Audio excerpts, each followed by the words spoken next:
Hi, I think I'm live. All right. This is Tina with the Child's Place CASA. Today we're working on the Show CASA Love campaign, and all donations today will be matched by a generous donation from Trinity Health Systems. So anything that you give us today will be doubled. And if you notice, there's a special button on the side, the spotlight button that says if you give us $50, it will be worth $100 because they double the amount. So please be generous today. I noticed you might have noticed the change in background.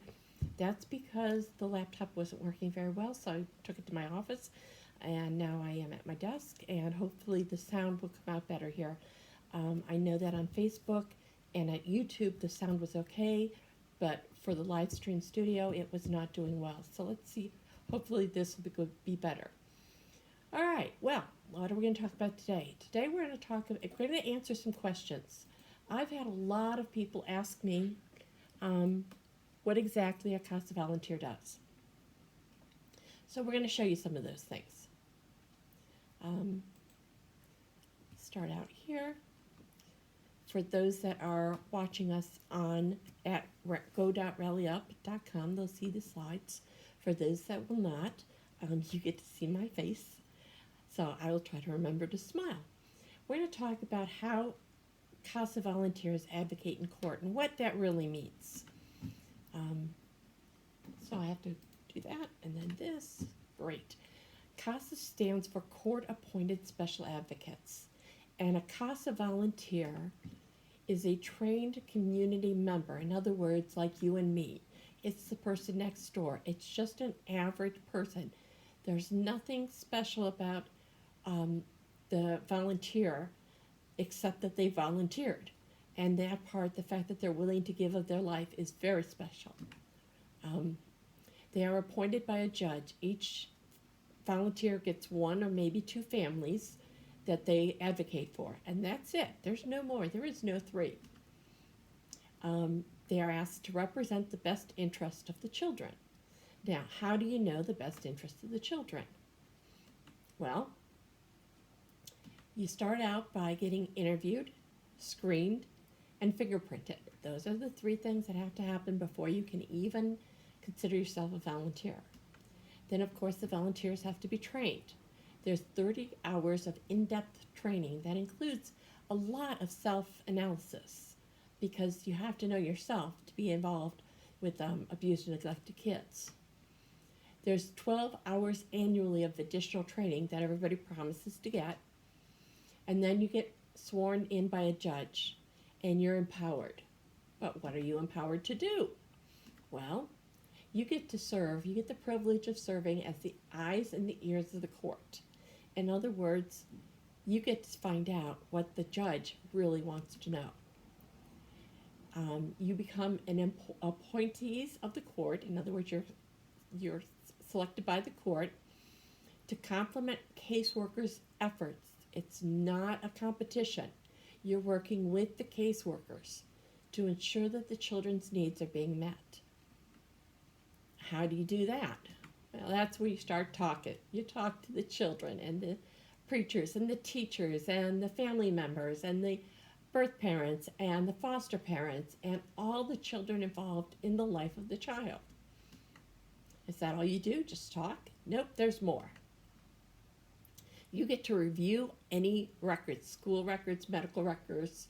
If they have a mental health thing going on, you need to review those records. If there's any criminal activity, you get to review those records. You review a lot of documentation. And then, most importantly, you get to know the child. Each child is in a unique situation. There are no two kids in foster care that are the same. It just doesn't work that way. So you get to know what their unique situation is and what their unique personalities are. What do you do with all this information, you might ask? Well, you get to provide a written report for the judge on everything you've learned from all your conversations, documentations, etc. And then you get to provide your opinion of what's in the best interest of the child. Does this make a difference?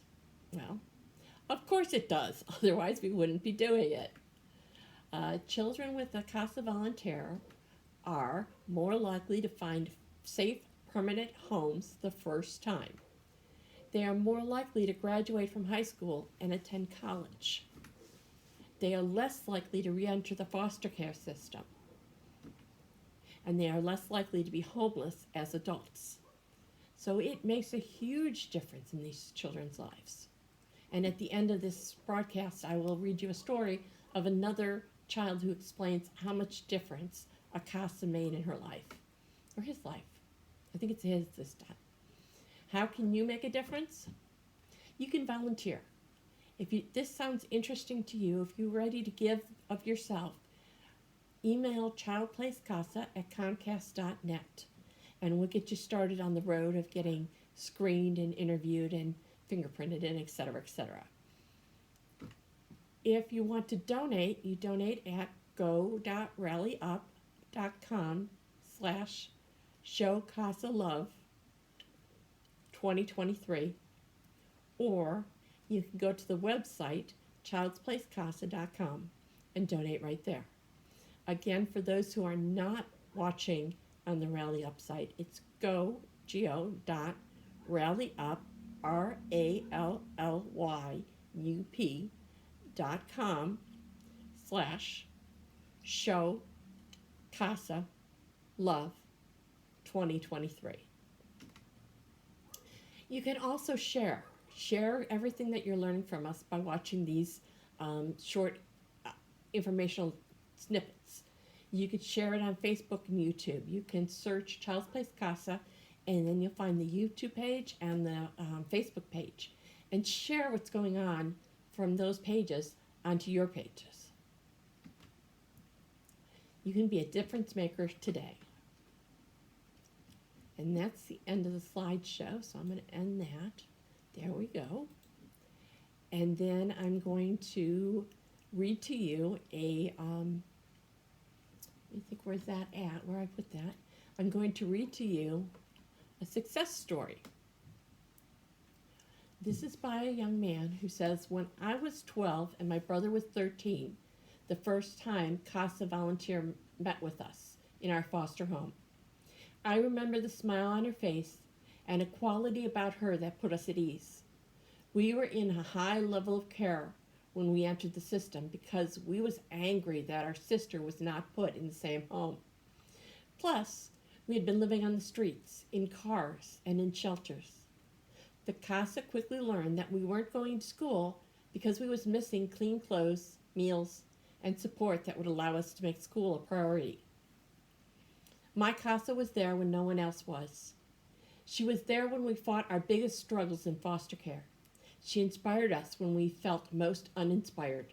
She motivated us to keep our grades up and stay in school. She also motivated us to dig deep within to overcome our toughest emotions.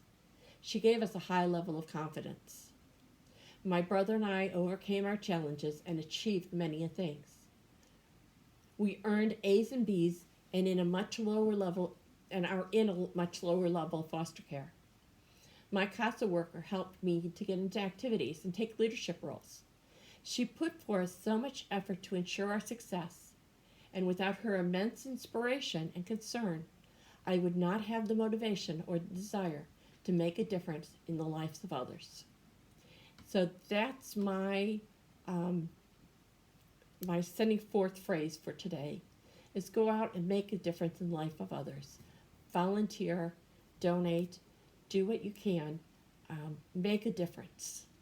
This is Tina, and I will see you tomorrow. Bye-bye.